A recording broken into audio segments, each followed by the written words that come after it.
उधर बांग्लादेश और भारत के ताल्लुकात इंतहाई कशीदा हो गए। আরাকান আর্মি বাংলাদেশ মিয়ানমার সীমান্তের 270 কিলোমিটার এলাকা নিয়ন্ত্রণে নেয়ার দাবি করে। बांग्लादेश इंडिया के बॉर्डर पर ड्रोन तैनात करने में मसरूफ था, तो इसी दौरान एक बहुत बड़ी खबर निकलकर सामने आई है जिसने पूरे बांग्लादेश को हिलाकर रख दिया है।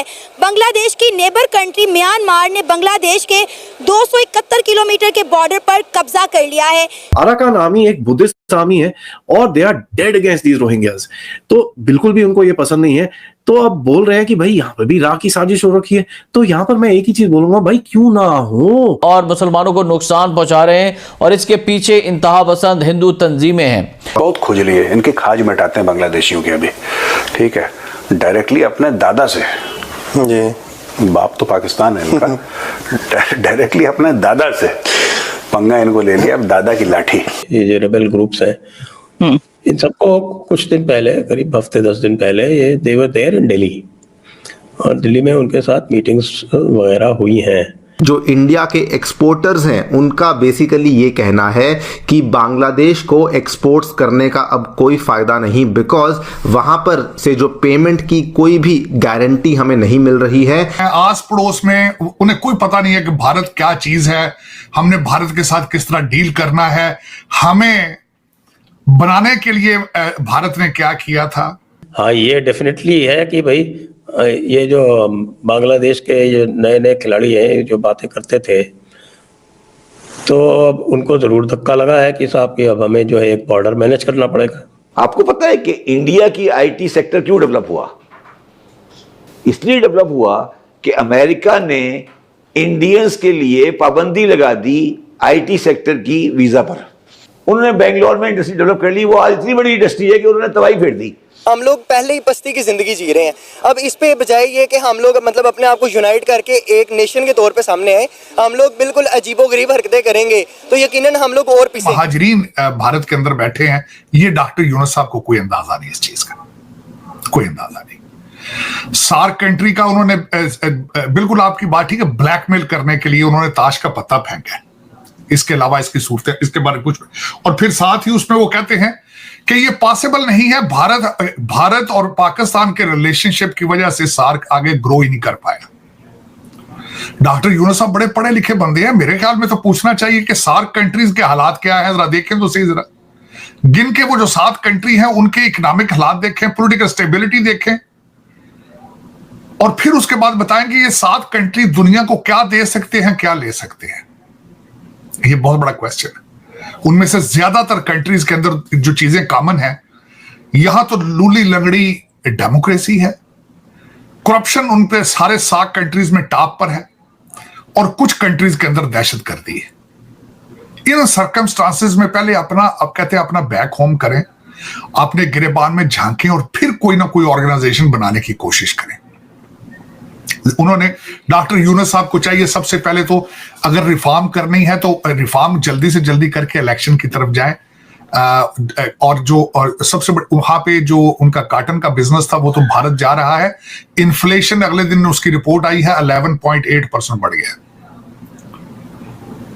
तो इन सर्कमस्टांसेस में, जिन सर्कमस्टांसेस में बैठे हैं चंद लौंडे लपाड़े, जिस तरह के हमारे पाकिस्तान में है फारग फिरते हुए, इस तरह के वहां थे सड़कों पे आके उन्होंने बंदे मार आके, तो वो कोई उन्हें खुद समझ नहीं आ रही कि हमने क्या करना है। आपको पता है कि बांग्लादेश बिला वजह इंडिया के साथ पंगा लिए जा रहा है, अपनी सरहद उनसे संभाली नहीं जा रही, और इंडिया के बॉर्डर पर उन्होंने ड्रोन तैनात कर दिया। अब हुआ यह है कि उनकी नेबर कंट्री म्यांमार ने बांग्लादेश के 271 किलोमीटर बॉर्डर पर कब्जा कर लिया है। क्या कहना चाहेंगे, जब तक उन्हें इंडिया की सपोर्ट थी बांग्लादेश की तरफ किसी ने मैली आंख से भी नहीं देखा, और जैसे ही इंडिया के साथ उनके मामला खराब हुए हैं, इर्द गिर्द के मुमालिक ने उनके बॉर्डर पर कब्जा करना शुरू कर दिया। देखें, पहली बात यह है कि जो बांग्लादेश ने किया ना, मैं इसको कंडेम कर रहा हूँ, ठीक है, एज अ मुस्लिम। और हमारे जो नबी है ना, उन्होंने हमें यह तालीम नहीं दी कि हम लोग जो उनसे दूसरे मुमालिक है, चाहे हमारे दुश्मन है, उनके साथ इतना अनएथिकली बिलो दी बेल्ट हम इस तरह खेलने, इस तरह नहीं हमें करना चाहिए, बिल्कुल गलत है। और अब जहाँ तक बात रही इंडिया के रिएक्शन की, ये जो है ये बांग्लादेश और इवन हम सब यही एक्सपेक्ट कर रहे थे कि बांग्लादेश के साथ अब यही कुछ होगा, और अब उन्होंने इंडिया ने किया है। अब जहाँ तक बात रही म्यांमार की, अब म्यांमार जो है ना वो अपनी जो सरहद है वो शेयर कर रहा है। अब म्यांमार जो है वो बांग्लादेश के ऊपर ना चाहते हुए भी हमला करेगा, क्योंकि जब आपके घर के अंदर हालात जो उनसे ठीक नहीं ना होते तो जो बाहर के दुश्मन होते हैं ना वो खाम भी जो उनसे ना हमला करके कब्जा करने की कोशिश करते हैं। बिल्ली भी शेर बन जाती है। बिल्ली भी शेर बन जाती है, एग्जैक्टली। वो बिल्कुल ऐसे ही आप बिल्कुल फारिग हो जाते हैं अनएथिकली तौर पे। उन्होंने बहुत गलत किया है, मैं इसको कंडेम करता हूँ। हालांकि म्यांमार की हम बात करें तो कोई बहुत बड़ी कंट्री नहीं है, एक छोटा सा मुल्क है, और आप उसकी जुर्रत चेक करें कि उसने बांग्लादेश को कमज़ोर पाया, देखा कि इनकी इकॉनमी खसारे में जा रही है, हर जगह से इनको घाटा और इंडिया के साथ ताल्लुकात ख़राब है, तो उन्होंने मौके पे चौका मार दिया, 271 किलोमीटर के बॉर्डर पर कब्जा कर लिया। देखिए मेरी बात सुने, एज अ मुस्लिम हम लोग मुसलमान जो है ना वो पहले बिल्कुल नीचे इस टाइम जो है ना दुनिया के अंदर बिल्कुल नीचे हैं हम लोग पहले ही पस्ती की ज़िंदगी जी रहे हैं। अब इस पे बजाय ये कि हम लोग मतलब अपने आप को यूनाइट करके एक नेशन के तौर पे सामने आए, हम लोग बिल्कुल अजीबोगरीब हरकतें करेंगे तो यकीनन हम लोग और पिसेंगे। अब म्यांमार ने जो किया, म्यांमार जो है ना वो जो मुल्क है वो आपको पता है छोटा मुल्क है। अब उन्होंने बांग्लादेश बजाय म्यांमार के अगर मुकाबला करें ना कंपैरिजन में, वो बड़ा मुल्क है। अब म्यांमार बन गई है बिल्ली थी वो बन गई शेर, क्योंकि इंडिया जो है ना बांग्लादेश के पीछे हट गया बैक से। अब वो ऐसे ही होना था और यही रिप्लाई जो ना आप मतलब देख सकते थे। कुछ लोगों का ये कहना है कि म्यांमार को जो सपोर्ट है वो इंडिया कर रहा है बांग्लादेश के खिलाफ इस्तेमाल करने के लिए। अच्छा, ये बातें ना हम पहले बांग्लादेश के खिलाफ करते थे कि बांग्लादेश को इंडिया ने हमसे अलग कर दिया, लेकिन आज हम ये बात दूसरे ममालिक के लिए कर रहे हैं। देखिए मेरी बात सुने, इंडिया जो है ना इस टाइम वो विकेट के दोनों तरफ खेल रहा है, ठीक है। इंडिया जिसको देखता है ना मतलब कि वो ग्रो कर रहा है, वो उसके पीछे जाके खड़ा हो जाता है कि भाई मेरा जो उनसा ना नाम इससे अच्छा होगा। अब आप जो बांग्लादेश है, आप सबको पता है कि बांग्लादेश जो है ना उसको इंडिया ने बहुत ज़्यादा सपोर्ट किया है, उसको पैरों पे खड़ा किया है। अब बांग्लादेश बजाय इंडिया का शुक्र अदा करने के, शुक्रिया अदा करने के, और वो ऐसी हरकतें कर रहा है। और फिर अब म्यांमार है, अब देखें ना इंडिया और म्यांमार और बांग्लादेश का बॉर्डर है बिल्कुल मतलब साथ साथ है।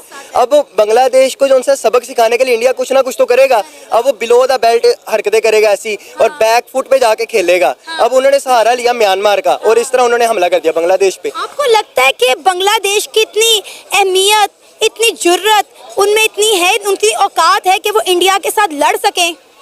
बिल्कुल जी, देखें बांग्लादेश जो उनसे ना आप अगर मतलब पाकिस्तान के साथ मतलब कंपैरिजन करें ना, आप चले जाए 1970s के अंदर, तो बांग्लादेश मशरिक़ पाकिस्तान वो बिल्कुल एक मतलब बिल्कुल बिलो द लेवल था, मुल्क था, वहाँ पे इतनी तरक्की नहीं थी। अब वो अलहदा हुआ, उन्होंने कहा जी हम खुद कुछ करेंगे। अब खुद कुछ करके कुछ बनना था, जहाँ पे उन्होंने कुछ ना कुछ मतलब हासिल करना था, वहाँ पे जाके वो ऐसी हरकतें कर रहे हैं, तो मतलब फिर तो वो पीछे ही जाएंगे ना स्टोन एजेस की तरफ, वो मतलब आगे नहीं जा सकते। नमस्कार दोस्तों, स्वागत है आप लोग का हिंदुस्तानी स्पेशल के एक और नए वीडियो में। दोस्तों, जो बांग्लादेश अभी तक अपने देश में हिंदुओं पर दादागिरी दिखा रहा था, उसकी खुद की सीमा पर किसी और ने कब्जा कर लिया है। आप हैरान होंगे, लेकिन ये खबर सच है।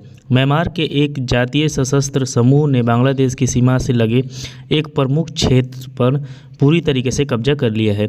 यही नहीं, बांग्लादेश की कोई छोटी मोटी सीमा नहीं, बल्कि 271 किलोमीटर लंबी सीमा पर पूर्ण नियंत्रण हुआ है। एपी एजेंसी के छपी एक रिपोर्ट के मुताबिक म्यांमार की सेना से लड़ने वाले सबसे शक्तिशाली जातीय अल्पसंख्यक शस्त्र समूह में से एक ने राजनीतिक पश्चिम शहर मैंगोडा में अंतिम सेना चौकी पर कब्जे करने का दावा किया है, जिससे बांग्लादेश के साथ 271 किलोमीटर लंबी सीमा का पूर्ण नियंत्रण प्राप्त हो गया है। अराकान सेना द्वारा कब्जे करने से समूह का रखाइन राज्यों के उत्तरी भाग पर नियंत्रण हो गया है। अमरान सेना द्वारा रखाइन राज्य पर कब्जा करने और उसके बांग्लादेश के साथ 270 किलोमीटर लंबी म्यांमार सीमा पर पूर्ण नियंत्रण की खबरों के बीच कॉक्स बाजार में स्थानीय लोग और रोहिंग्या डरे हुए हैं। सुरक्षा चिंताओं के कारण टेक्नॉफ ऊपर जिला प्रशासन ने कल नाफ पर यातायात पर प्रतिबंध लगा दिया, जो टेक्नॉफ और म्यांमार क्षेत्र के बीच में बहती है। लेकिन जिस तरीके से बांग्लादेश का 271 किलोमीटर म्यांमार ने कब्जा किया है, ये दिखाता है कि उसके पीछे किसी न किसी देश का हाथ है। हालांकि पाकिस्तान की मीडिया और बांग्लादेश की मीडिया भारत पर आरोप लगा रही है कि भारत जो है वो इन सब चीज़ों के पीछे है, और भारत के कहने पे ही जो म्यांमार है उसने बांग्लादेश के 271 किलोमीटर का जो क्षेत्र है उस पर कब्जा किया है। तो दोस्तों, बस आज के वीडियो में इतना ही। आई थिंक आप लोगों को वीडियो अच्छा लगा। वीडियो को लाइक और चैनल हिंदुस्तानी स्पेशल को सब्सक्राइब कर लें, क्योंकि हम आपके लिए ऐसी इंटरेस्टिंग वीडियो लाते रहते हैं। मिलेंगे किसी न्यू वीडियो से, तब तक हिंदुस्तानी स्पेशल।